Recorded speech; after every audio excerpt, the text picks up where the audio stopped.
ఉన్నాం. ఏ మీద చాలా భయాలు కూడా ఉన్నాయి. మ్యాన్ పవర్ని తగ్గించేస్తుందని అండ్ దానివల్ల అదే నష్టాలు కూడా జరుగుతాయని చెప్పి, ఐ మీన్ మాల్ ఫంక్షన్ జరిగినా లేదంటే ఎవరైనా హ్యాక్ చేసినా మాల్ ఫంక్షన్ ఇట్లాంటి ఇబ్బందులు ఉన్నాయని చెప్పి రకరకాల భయాలు ఉన్నాయి. టూ ఎడ్జెస్ ఆర్ దేర్, స్వాడ్ కాబట్టి అటు ఇటు రెండు ఉన్నాయి. ఏంటి దానికి సంబంధించి డెఫినెట్లీ ఇప్పుడు కొత్త టెక్నాలజీ వచ్చిన సందర్భంలో ఎప్పుడైనా కానీ డెఫినెట్లీ ఉద్యోగాలు ఎవరైతే ఈ లెవెల్ ఆఫ్ టెక్నాలజీకి అప్ స్కిల్ అండ్ రీస్కిల్ కాలేకపోతారో వాళ్ళు ఉద్యోగాలు పోతాయి. కానీ ఆ టెక్నాలజీ ఉంది, దీంట్లో అవకాశం ఉంది, దీంట్లో మేము ప్రావీణ్యతను సంపాదించి దాంట్లో అవకాశం ఉన్నదని ఆలోచన చేస్తున్న వారికి కొత్త ఉద్యోగాలు కూడా వస్తాయి.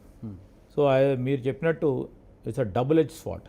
ఆ క్రమంలో ఏ విధంగా, అందుకోసమే మేము యూనివర్సిటీలోను స్కిల్ యూనివర్సిటీ పెట్టడానికి కానీ రేపు పొద్దున ఏఐ యూనివర్సిటీ పెట్టబోతా ఉన్న తరుణం రీస్కిల్లింగ్ అండ్ అప్ స్కిల్లింగ్ ఇప్పుడున్న మన మిత్రులందరికీ ఇక్కడ ఎవరైతే పనిచేస్తూ ఉన్నారో వారితో పాటు ఈ ఏఐ నేర్చుకోవాలనుకున్న వారికి ఒక ఆస్కారం, ఒక ప్లాట్ఫామ్ కలిగించే కార్యక్రమం ఈ విశ్వవిద్యాలయం ద్వారా చేపట్టబోతా ఉన్నాం. So as you rightly said, కొన్ని సందర్భాల్లో కొద్ది సమయం ఇలాంటి భయాలు ఉంటాయి. ఆ భయం కూడా కొన్ని సందర్భాల్లో వారు ఇంటిగ్రేట్ చేయకుండా ఉంటే నిజంగానే జాబ్ కోల్పోయే ప్రమాదం కూడా ఉంటుంది.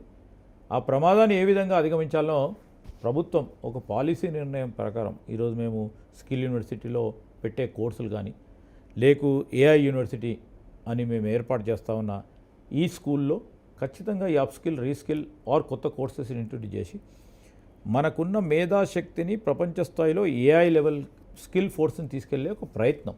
సో కొత్త టెక్నాలజీస్ వస్తున్నప్పుడు ఇది డెఫినెట్లీ జరుగుతూ ఉంటుంది. మీరు ఇంతకుముందు కూడా చూశారు, కంప్యూటర్ని ఉపయోగిస్తూ ఉన్నాము, కంప్యూటరైజ్డ్ డిజిటల్ యుగం వస్తున్నప్పుడు చాలామంది కూడా భయాందోళనకు గురైనారు.